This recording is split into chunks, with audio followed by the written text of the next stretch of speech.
Hey everyone, it's me, Doomlink, and welcome back to Let's Play Dark Souls. It is currently part 5 for my Let's Play, and it is the 4th of October today, I think.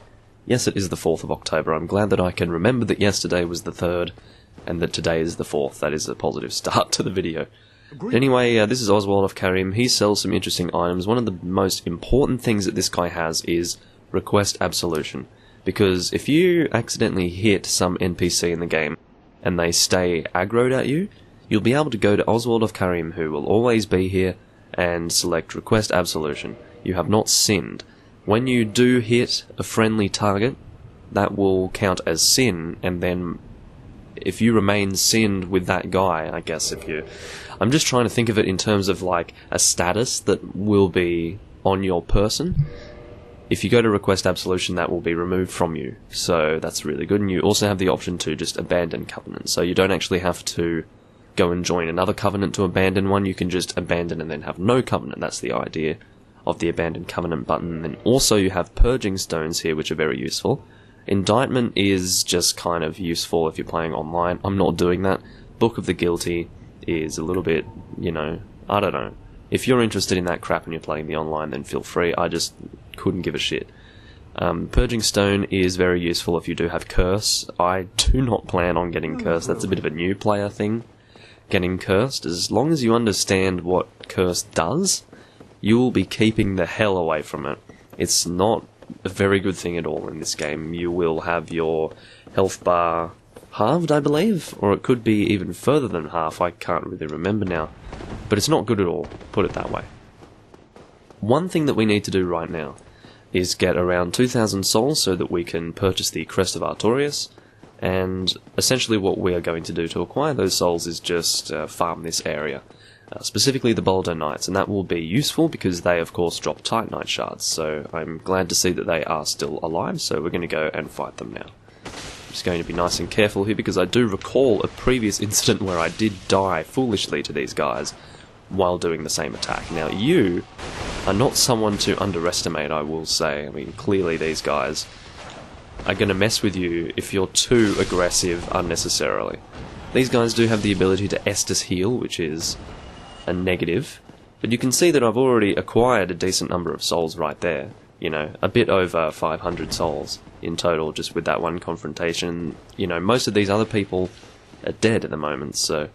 Actually, then again, these guys are the main, I guess, soul targets in this area, because those undead people upstairs, they don't really drop many souls at all, so...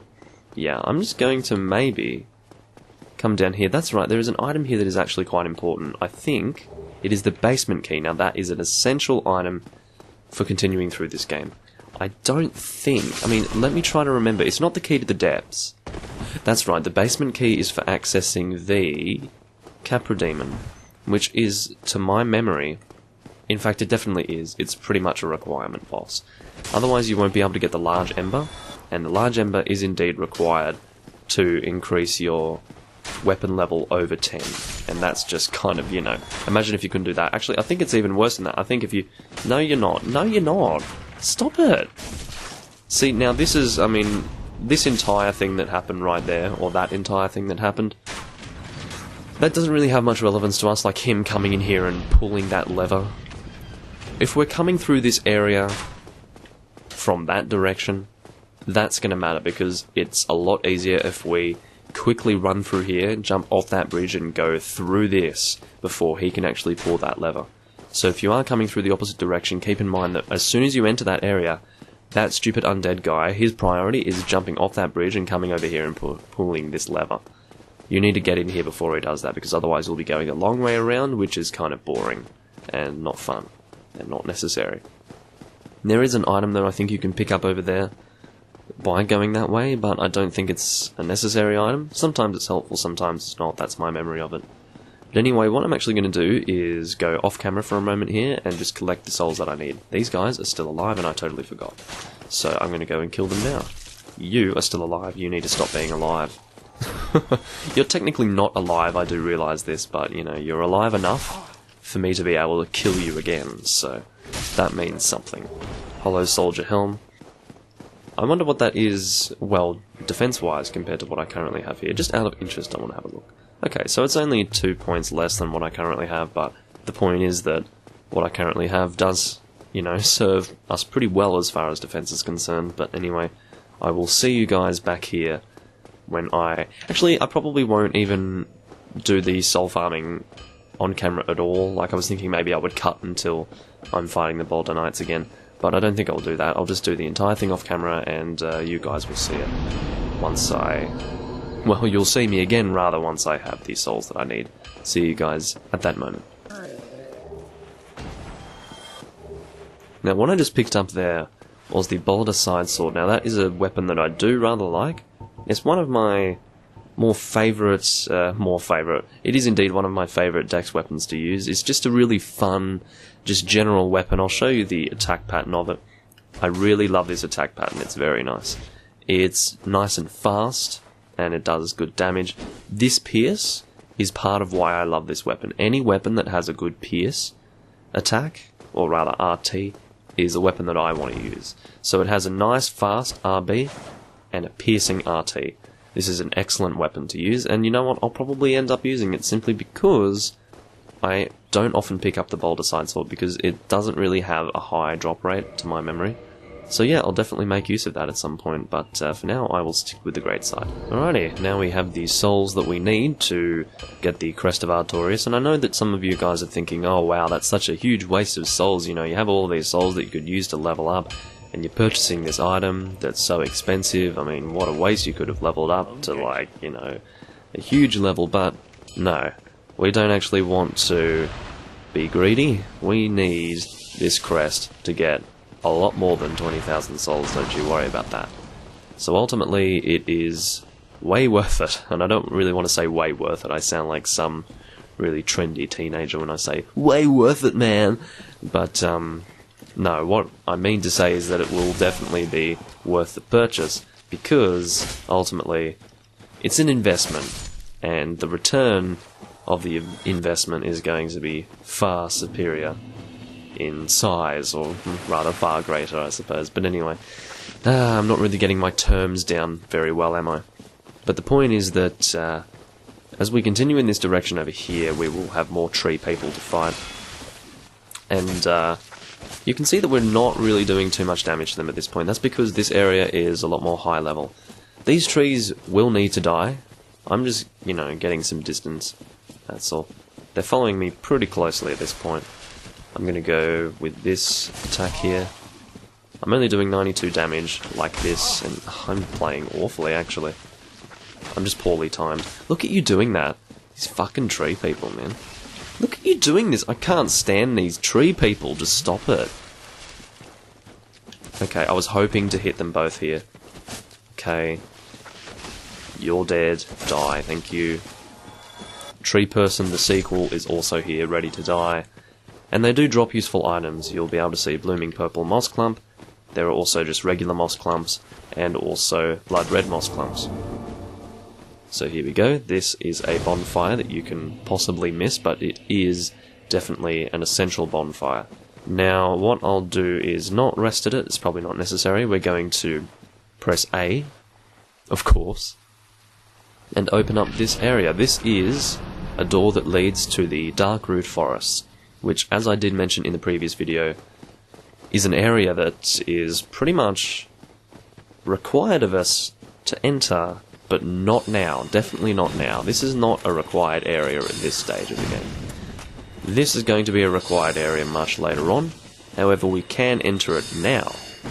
And because we can enter it now, despite it being a high-level area, if we do have an option available to us for killing these guys easily, we will be able to get a lot of souls, because these souls are not really designed to drop for people of our level.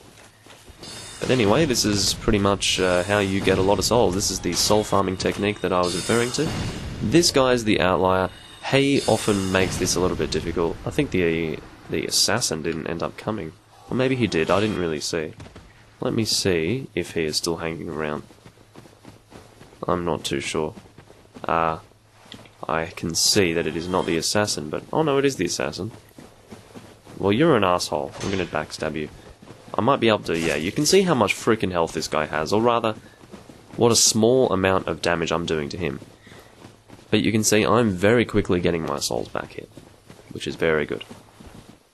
And once I do have a decent number of souls, I will actually... Whoops, I have a few bottles on the ground at the moment, you'll have to excuse that, but anyway. I'm like knocking them with my feet. But anyway, we are almost already halfway to 20,000 souls, which is what we just spent to get the Crest of Artorias. Now, you will always get more souls the first time you do that, because there is an extra enemy that doesn't respawn in this area. But yeah, this is always what I have done to get souls in this game. I have indeed done other things in the past. There's also the painted world that I go to, and there is basically the Phalanx, which is a group of enemies that when you fight them and kill them quickly and then return to the bonfire that's nearby, you can get a decent number of souls within that period of time that you're killing them and returning to the bonfire and all of that stuff. I will demonstrate that later. It's a little bit more fun than what I'm doing here at the very least, even if it isn't quite as effective, and I believe that it is superior to this. I can't remember how many souls you get in total, but I believe it's more than this, and you can do it about as fast, so yeah, okay. Now the cleric guy, I think he's coming now, yes he is. And there we go. So those 3 enemies right there, 2, 4, 6, I believe is the amount there. It is 3 of them, isn't it? All dropping 2,000 souls? I guess so, yeah, so I guess we're getting 6,000 souls every single time here. Now, that is pretty good. Now we're almost at 20,000, and once we reach 20,000 I will then level up, because essentially we will have reached the same number of souls that we had before we actually came here. So then we can pretend that us spending those souls never happened, and then we can just level up as if we're using the same 20,000 souls that we had acquired previously. That's the idea. It's kind of fun. I knew you would hit me then. As I did mention, the outlier when it comes to this is often the spellcasting guy, the mage. He's not very cooperative. He will often stop right there and just cast spells at you. Sometimes he will move, sometimes he definitely won't move. And I don't really know how to consistently get him to come. Over the years I have tried to do different things to get him to come that could really be repeated and turned into some consistent strategy to get him to always come, but I've never really been able to determine a sort of strategy in which I could do that. I will mention that sometimes the soul receiving is delayed, or rather the death of the actual enemy itself is delayed, so it can take some extra time for the souls to actually be given to you, so therefore don't rest at the bonfire too quickly. Otherwise you will miss out on some of your souls. So as you can see, I can, well, I was hoping that I could level up a little bit more than that with 20,000, but apparently not. So I've made a decision, guys. I know what I want to do for my build. I want to do a quality build. Now, a quality build is often the sort of build that I'll start with. I know that I did a quality build for my very first build in Demon Souls while recording it, so like I can't remember what my very first Demon Souls build was. I probably didn't even think as far ahead as, you know, creating a specific type of build when I was playing Demon Souls for the first time, but when I was recording it for the first time, I did do a quality build, I'm pretty sure. Either that or it was a dex build. I think it was a quality build, mainly with dexterity. But what I'm going to do is get my strength up first. I think I'm going to go for the curved swords. Now, the curved swords in this game are more or less the quality weapons. High strength requirements, but scale with dexterity. So if it's a higher strength requirement and it's scaling with dexterity, you're going to need higher strength and higher dexterity, which therefore means that you will be using a quality build or doing a quality build. Now, I don't believe that there are any weapons that can scale quite like the quality weapons in Demon Souls, because basically the quality weapons in Demon Souls scale equally with strength and dexterity, and it, you know, it works. However, I don't believe that that happens nowadays. It's funny, I believe that even these days, as far as Dark Souls 3, people still use the term quality build. It originates from Demon Souls, the quality path of weapons, where they do have an equal strength and dexterity scaling stuff. But regardless, I'm going to get my strength up to 21.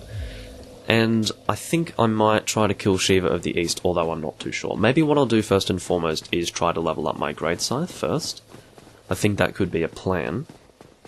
basically because we can actually buy Titanite shards from Andrea Vestora, we can basically level up our weapons to +5, I think. Or maybe only to +4, I can't remember if we need the large ember for +5 weapons or +6 weapons. It could be +5 where we need the large ember. But regardless, as long as we have a lot of souls, we'll be able to...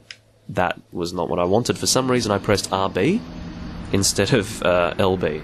I don't know why. That was probably the strangest thing that I've done in my Let's Play so far. And I have indeed done some strange things, but pressing RB instead of LB was one of them. And I'm pretty annoyed about that. But anyway, fucking hell, man.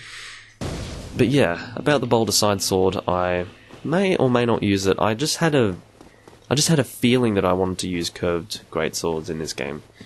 And they're not really weapons that you will... They're the sort of weapons where your set is going to be... Your entire game build is going to rely on them a lot. So you're probably not going to use a weapon like the Boulder Side Sword, which would be designed mainly for people who are doing dex builds. But if you want to do that, then you can. No, not again! Why did I do it again? I need to stop. Like, what the fuck? I'm telling you, I'm completely... That's how out of sorts I am with the Xbox controller. I'm literally just broken. I do definitely feel very out of it when I'm using the Xbox controller, but anyway. See, look at this guy. He still doesn't want to come. It's astounding. Just come. There we go. So he's going to fall, and I think the assassin still needs to come, doesn't he? Who is it?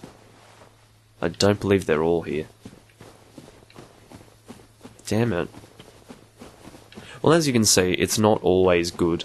Sometimes some enemies will not come, and it kind of sucks.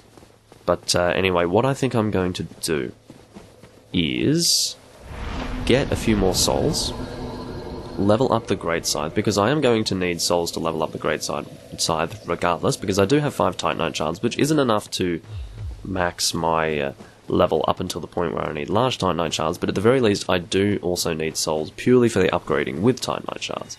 It's not going to be a huge number of souls for that, but yeah. If I do need to buy like 3 Titanite shards, just regular ones, that is going to be a soul requirement as well. Like a number of souls, not...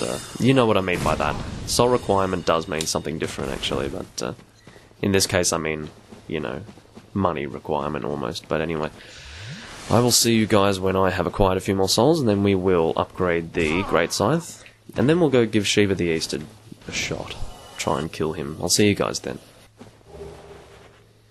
Alright, so there is an item here that I'm going to pick up. I was meaning to pick it up before, but then I forgot because I was too busy running away from the tree guys before. Not away from the twee guys? Yeah, I suppose that's what I would have ended up saying had I followed my intended pronunciation there, but anyway. I'm actually returning to Andrea of Vestora right now. I'm going to pick up this stuff. Of course, these moss clumps are very useful. Don't underestimate their usefulness, seriously. But yeah, I'm currently returning to Andrea Vestora. I'll see you guys back there. The reason why I'm returning is, of course, to upgrade my weapon here. I think I do have enough souls to be able to upgrade it, so yeah. See you guys there. Alrighty, so here we are. We are at Andrea Vestora. Now, I believe we need... Is it 8 in total? So, what do we have? 5. So, I guess we'll do that. And then... we will reinforce weapon, we will go down to the Great Scythe, and this should be enough to get it to more or less +5, unless we need the large ember to get it to +5, which we may or may not need. Okay, so it's 9 in total that we needed? Unless I only had 4 before, I don't know. So it seems that we can indeed get it to +5, which is a good thing. So I will buy this here, and it seems that I kind of overestimated how many souls I would need for this, but anyway, that's alright. We will indeed be able to get our Great Scythe to +5, which is very good. So now, at this point, to get it past +5 into +6, we will need the large ember. And then I think it's the very large ember to get it above +10. But regardless, we now have a pretty solid fucking weapon, as far as I know. So we're currently doing 188 damage, which will increase as we also increase our dexterity. But I think first and foremost I'll be increasing my strength so that I'll be able to use the Curved Greatsword that I'll be getting from Shiva of the East. And if you don't know who Shiva of the East is, well, you will see momentarily. I will be killing him soon. But yeah, you can see that the damage we're doing here is pretty decent, so this is going to be a good weapon at this stage of the game at the very least. I would kill this Titanite Demon, but I do want to kind of get killing Shiva of the East in this video, so I don't really want to waste time killing this Titanite Demon. So anyway, I will see you guys back at Shiva of the East. Well, not really back at him, but you'll see how to deal with him regardless. See you guys there. So what I'm actually going to do before I do this is actually level up. Okay, I can get... was that 3 level ups? I don't know. But I'm going to put that in strength again. Hope you'll forgive me, guys. I just want to be able to one-hand that item. But what I'm going to do here, I'm just going to cut, just because it's faster. But I'm going to deal with all these enemies just as I was dealing with them before. I just want to clear these enemies out before I deal with Shiva of the East. You'll see why in a moment. Alrighty, now that we have dealt with these enemies, we have another enemy to deal with further up here, who will be pretty easy to deal with indeed. But the idea is that when we attack Shiva of the East, I believe that all of these enemies will aggro. So we need to kill all the enemies first. You are a person who needs to die. He's pretty easy. I think he's rather weak as well. Yeah, you can see that he doesn't have too much health on him. But at the very least, he's pretty easy to parry as well, but there was a bit of a... oh, nice frame drop there. It's particularly this guy that we want to kill first. But, well, not even first, but at the very least, this guy needs to be killed if we want to try and fight Shiva of the East. Otherwise, we will have a bit of a problem. Now, if I remember, there is a particular, I suppose, tactic to this. First and foremost, we need to join this person's covenant. I will indeed join your covenant, just for now. Just for now. We're not going to remain in this covenant for very long. We can always join it again at any time. And here, I will mention, we get the Cat Covenant ring for this. This is not a ring that we're going to use unless we're doing the online. And believe me, you don't really want to hang around these guys. But regardless, I think what we want to do first and foremost is kick this guy off. Now, he doesn't really talk to us. I need to get my kicks down. It's been a while, so... no, that's not what I want. Bitch, okay. That's easy, okay. So basically, we want to kick this guy off the edge. Now, if I don't do this correctly, we're kind of fucked, because if I have to fight both of these guys, it's going to be very difficult, so... we're just going to kick him off the edge. Fuck! There we go, okay. As long as he's gone, that's going to help. So, Shiva of the East is now aggroed. And I probably should have seen his wares first and foremost. Yeah. I'm turning on you from the start because I'm an asshole, but at the very least, you are going to be pretty easy to kill as long as your assassin is dead. Now, I don't know why his assassin didn't aggro when I accidentally punched him. I'm fine doing the kicks when it's not important to get them right, but if I fuck up... well, if I go in front of the person to do the kick, I'll fuck it up. It's really bad. But anyway, the Murakumo and the Iron Round Shield, I don't really know if I'm going to use the Iron Round Shield, but at the very least, it's probably... it's actually not that much better. I mean, it has the same stability as my Dragon Crest Shield, so yeah, I'll just not use it, long story short. Yeah, I'm just going to be... actually, that's right, I totally forgot about this shield. This is a much heavier shield, that's the reason why I haven't been using it. But, I probably should use this shield because it'll be pretty good. Now, let's equip this and see how it is. Yeah, okay, so we are now weighed down a little bit too much, but that's okay. We will be getting the Ring of Favour and Protection pretty soon, I think. We might actually be able to get it now. I'm not too sure if I want to use the Ring of Favour and Protection in this playthrough. I think we will do that, but I will make that decision later. We now have the Murakumo, and I'll show you the requirements for it. We need 28 strength and only 13 dexterity, but you can see that it does have a B scaling in dexterity unupgraded. So at this point, we can't actually use the weapon one-handed, but we can use it two-handed, because we do have 24 strength. Basically what we need to do is level up our strength a little bit more. But this is a weapon that I am going to be using. You can see that if you don't have enough strength for a weapon, you kind of swing it very, I guess, clumsily, because we don't actually have enough strength for it, but like physical strength. I don't mean the stat at this point. I mean physically, we do not have enough strength to swing this thing, but that's the idea of strength. It's quite funny. They took out that sort of thing in Dark Souls 2. They just would completely decrease the damage of it, which is what happens in this game. However, they wouldn't show that it's difficult to swing the blade for whatever reason. I don't know why they decided to take that out. But anyway, that's about it for this video, guys. I'm going to level up after acquiring those souls. Acquiring? Did I say acquiring? I don't know what I said, but I think I said acquiring, and that's definitely not what I meant to say. I meant to say acquiring with an R. But regardless, that is about it for this video, guys. I hope you enjoyed, and I will see you guys in part 6 of my Let's Play. Catch you guys later.